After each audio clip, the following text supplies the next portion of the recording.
Francis Ngannou knows how the game works, especially when it comes to Dana White.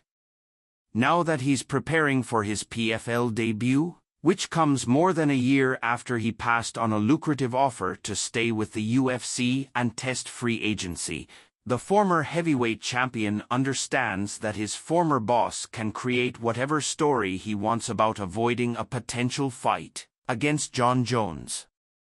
Following the most recent edition of the Contender Series, White put the blame on Ngannou as he responded to a question about that potential matchup when he claimed, "You can't make people fight and we couldn't make Francis fight Jon Jones."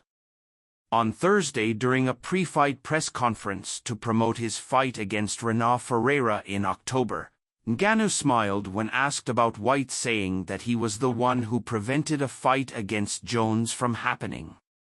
"I think that's the new narrative since he needs to say something either way," Ngannou said.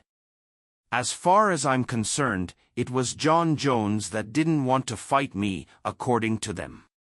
So many times we sit down on the meeting, they said, 'Oh, it can't happen, Jon Jones doesn't want to fight anymore. He's living in Albuquerque, he's living his small life, he has a lot of money in his bank account.' I think the guy who controls the narrative can say whatever he wants.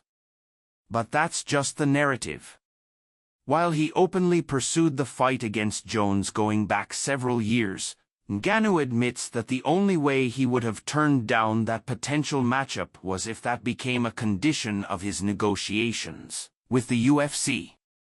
Prior to leaving the company, Ngannou made it clear he was seeking some concessions in his contract to allow him more freedom to pursue outside interests like the boxing matches he eventually landed with Tyson Fury and Anthony Joshua.